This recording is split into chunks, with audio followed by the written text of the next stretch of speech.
This is the last match of the day 2 of the season, so we thought we'd gonna have a season's best of Too Good, Too Bad.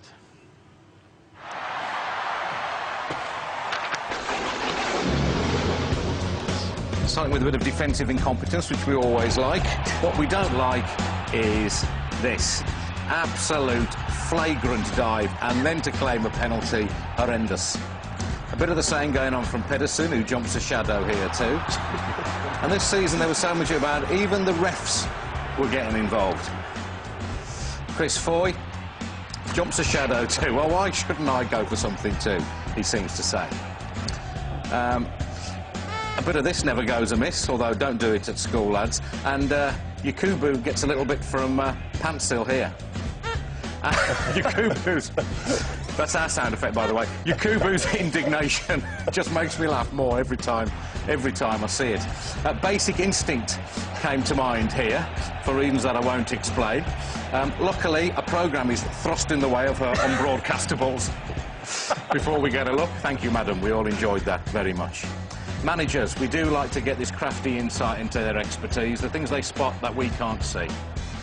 Always good advice, that, isn't it?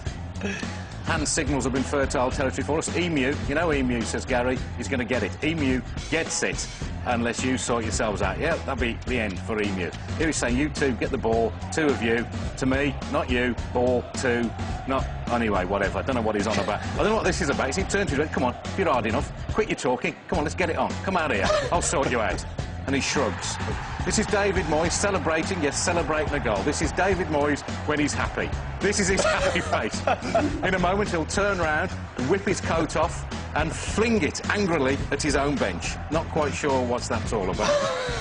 Here's a metaphor for Man City's whole season. The manager stands up, the chair flits back, and he nearly ends up on his ARSE, but just about saves himself, as he has done till the end of the season.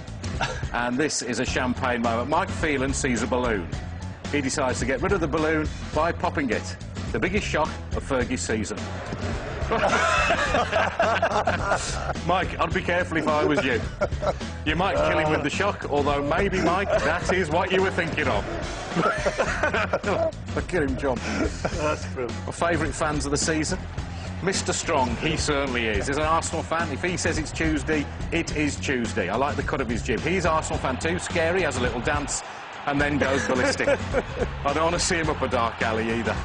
The scariest fan of all, though, I think this was a Borough fan. He looks like Ronnie O'Sullivan's brother, and he looks as though he's going to do something horrible.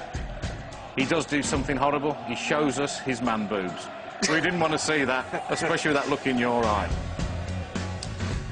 It was the moment I knew back in August West Brom's season was going to work out. When even the ball boys can't stay on their feet, you know you're going to have trouble staying in the Premier League. Up she goes. There was a bit of the Devon lock about that, jumping a shadow. And here we see Scott Carson doing what most West Brom fans will do when they look back at the season. Jump in horror. I don't know what he saw, but it's what we all feel when we look back on this year. Horrendous stuff.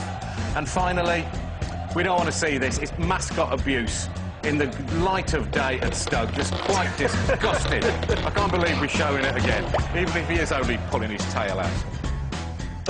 Gentlemen, thank you very much. That's it for Match of the Day 2 this season. Gary will be here with Match of the Day next Sunday on BBC One. If you've still got something to worry about this season, be it a cup, relegation, playoff, whatever, my thoughts are with you.